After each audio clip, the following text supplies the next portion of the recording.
The sound effects that 3PO is adding makes this little scene so great. But this is Overanalyzing Star Wars, so I gotta ask, how does 3PO have recordings of these specific sound effects? Like, he has an effect of Vader's breathing, TIE fighters, and even a lightsaber igniting. Did he just download these off iTunes or something? Can someone log onto the HoloNet and download Darth Vader breathing sound effects? Also, I find it a little strange that 3PO, a protocol droid, would save sound effects in his system. I'm chuckling right now because this might be the worst nitpick in this series so far.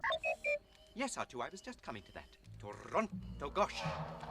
This moment here follows another trope I've noticed before. Oftentimes later in a series of some sort, there will be a recap episode or a recap moment where the characters briefly reflect on the events of the series. But the characters only ever reflect on the stuff that happened in the show or movie. So in this instance, 3PO was recapping A New Hope to the Ewoks, then he started talking about the AT-ATs in The Empire Strikes Back. That makes sense to us, but in universe, A New Hope and The Empire Strikes Back take place 3 years apart. There is a whole comic series of all the adventures and battles the main crew was a part of. So for us, the viewers, this makes sense, but in universe, it's weird that 3PO casually skipped 3 years of events when summarizing the story to the Ewoks. Now, that might be even more nitpicky than my previous comment.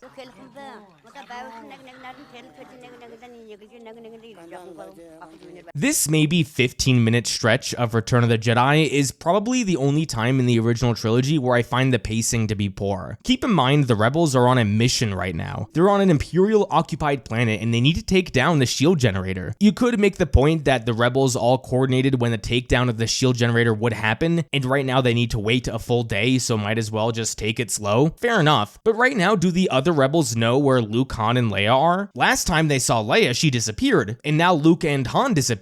Did one of them report back saying, "We're all right, we're just chilling with some teddy bears"? Wonderful. We are now a part of the tribe. That's all it took to become a part of the tribe? For the tribe to listen to your war stories? That's a pretty easy initiation ritual. Do you remember your mother? Your real mother? There is one extra line of dialogue here that adds a lot of backstory to Leia and connects well to the prequels. Leia says, "Do you remember your mother?" but then clarifies, "Your real mother." At no point in the trilogy was it mentioned that Leia was adopted. Since Leia's father was mentioned in A New Hope, they do need to do a bit of retconning. By Luke saying "your real mother," the implication is that Leia's mother and father are her adopted parents, or I guess fake parents for lack of a better word, including the father that was mentioned in A New Hope. If this one little line wasn't added, then a big plot hole arises from Leia's father being mentioned in A New Hope, and then this movie making Vader Leia's father. She was very beautiful, kind, but sad. Yeah, the prequels made this a plot hole, considering Padme died right after Leia was born. You could chalk this up to some Force thing. Leia felt her mother and that feeling always stuck with her. I guess fair enough. But I kinda like the idea that Leia was around her real mother for a time where she was clearly sad about what happened with Darth Vader. Of course, we know Padme died during childbirth, but when this movie was made, I'm sure Lucas had a different story in mind. He's my father. Someone could try to make this a plot hole by asking why Luke waited all this time to tell Leia that Vader was his father, but I don't think it's a plot hole at all. A year has passed between The Empire Strikes Back and Return of the Jedi. I'm sure Luke and Leia spent a lot of time together during that year, but I'm also sure Luke knows Leia's feelings about Vader, how he tortured her, and captured Han. This would be a hard thing to tell someone, even someone you trust 100%. Just because there are people in my life I trust with my life, that doesn't mean it's always easy to tell them things. So I like that Luke waited some time before he told Leia. You have that power too. In time, you'll learn to use it as I have. In time, you will learn to use it as I have. I love the little training scene that was briefly shown in The Rise of Skywalker, because it's the only time Leia's Force training was followed up on. That and Leia flying back to the ship in The Last Jedi, which was certainly a choice.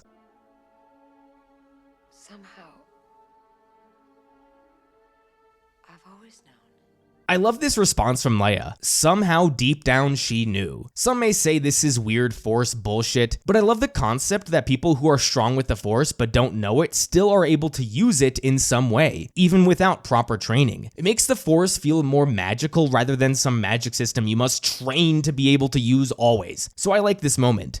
He save him, I can turn him back to the good side. If I'm Leia right now, I'm thinking to myself, what the fuck are you talking about? This is the same guy that captured me, captured Han, tortured me, tortured Han, and tried to capture you, cut off your hand, and plenty of other things that happened off screen. And you think there is good in him? What makes you believe that? Leia should have absolutely said something like that. Could you tell Luke? Is that who you could tell?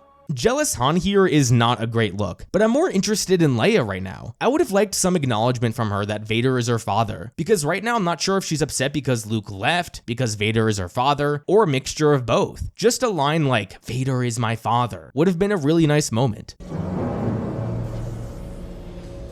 If you look really closely at Vader here, you can see that the top of his helmet actually goes through the bottom of the cockpit of the shuttle. He should have had to bend down, but he just walked straight through it.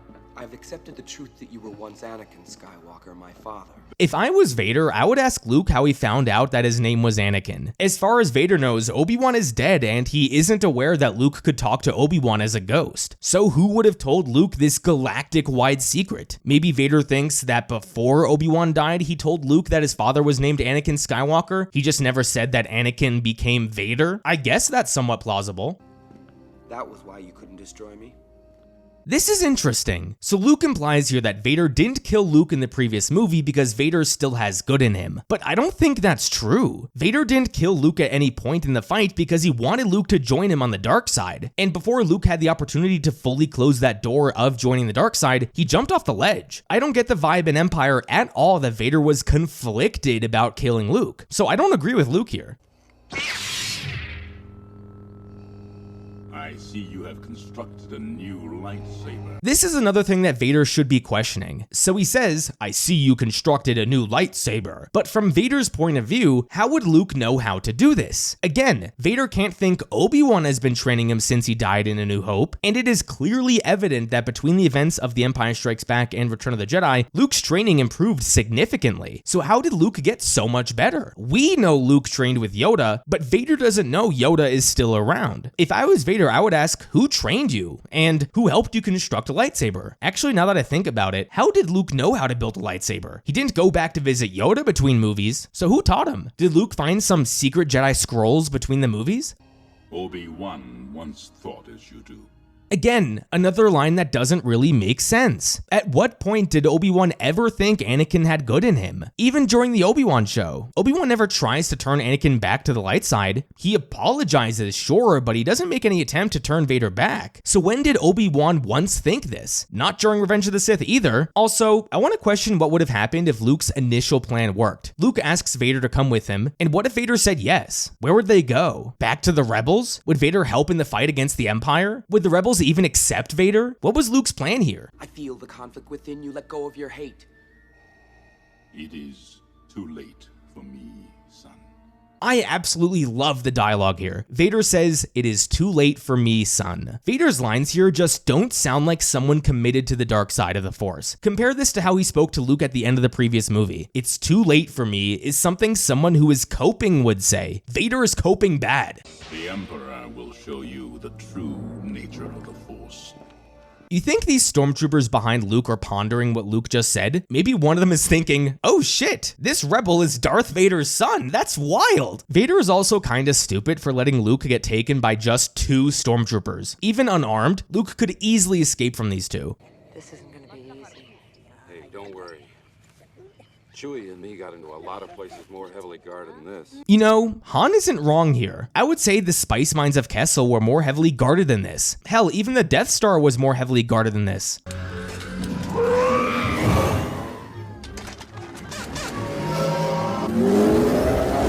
I get that this whole thing's a trap to lure the rebels in, but am I supposed to believe that this was purposely done by the stormtroopers to send 3 of the 4 guards after an Ewok? Based on what we have seen in this trilogy, I'm led to believe this is just another example of incompetence.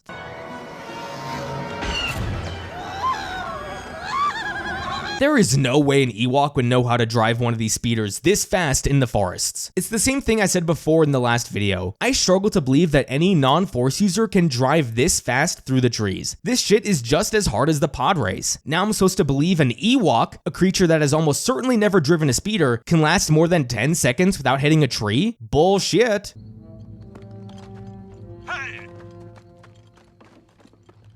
I promise you that if this scene happened in any of the newer shows or movies, people would ridicule this moment till the end of time. Just imagine if something like this happened in The Acolyte. I'm not saying I like The Acolyte, but just imagine if this did happen in that show. Just imagine. Also, this guy with the white beard in the bottom right is canonically Captain Rex. He was retconned into this movie as a rebel. This guy's name used to be Nick Sant, but it was changed to Captain Rex. What did the rebels end up doing with the scout trooper? If you look closely in the background here, you can see what I assume is a rebel putting on the scout trooper armor and being on the lookout. So does that mean they killed the scout trooper? If they did, why did they bother with the tapping him on the shoulder trick? Why didn't Han just shoot the scout trooper and take his armor? Down to the left of the stairs, we should see some doors that lead to Palpatine's secret room that has the Sith Wayfinder. Remember that scene from The Rise of Skywalker, where Rey enters that secret room? In time, you will call me Master. This entire sequence is great and all, but how the rule of two ties into this still confuses me. The rule of two is very strict. Hundreds of Sith have existed and betrayed each other, but the one thing they always follow is the rule of two. If Palpatine is looking forward to completing his training, what does that mean for Vader? Openly recruiting Luke to join the Sith with Vader standing right there. Is Luke going to be some sort of acolyte? Wink wink. His lightsaber. Yes. A Jedi's weapon. When Palpatine calls a lightsaber a Jedi's weapon, it makes me think that Palpatine is above lightsabers. Like he is that strong with the Force that he doesn't need one. I've always liked that idea, but then they gave him lightsabers in the prequels anyway. An entire legion of my best troops awaits them. Remember that, folks. An entire legion of Palpatine's best troops are currently defending the shield generator. I can't wait to see how skilled his best troops are. The green screen effects around the people in the doorway up ahead are terrible. If you pause it slowly, you can see the outlines of the characters. Admiral, we have enemy ships in Sector 47. It's a trap! He said it. There's too many of them. And now begins what I still think is the best space battle in the entire franchise. It almost all still holds up so great. I love this space battle. No. It is unavoidable. It is your destiny.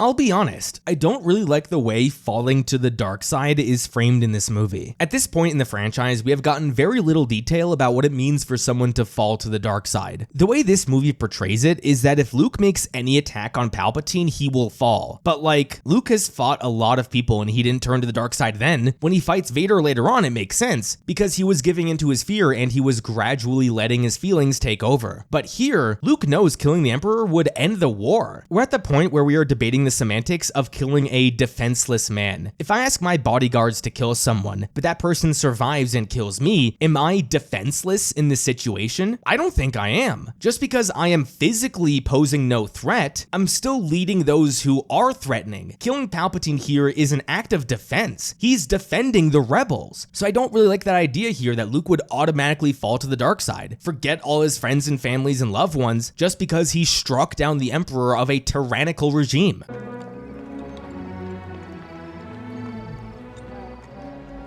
Why are these Imperials taking hostages? Just kill them all. We were told that pretty much the entire Rebel fleet is here right now, and the only reason to keep hostages or prisoners is to interrogate them about where the Rebel bases are. But if almost all the Rebels are here, then why bother trying to learn where the Rebel base is? The Empire wins the war if these Imperials just kill the Rebels. Hello, I say over there. Were you looking for me? Props to 3PO. People describe him as a coward a lot throughout the series, which he kinda is. But here he just called out like 100 Imperials and told them to come get him. That's badass. Bring those two down here. This one Imperial yells, "Bring those two down here," but 3PO is the only one up there. R2 is nowhere to be seen in any of these shots.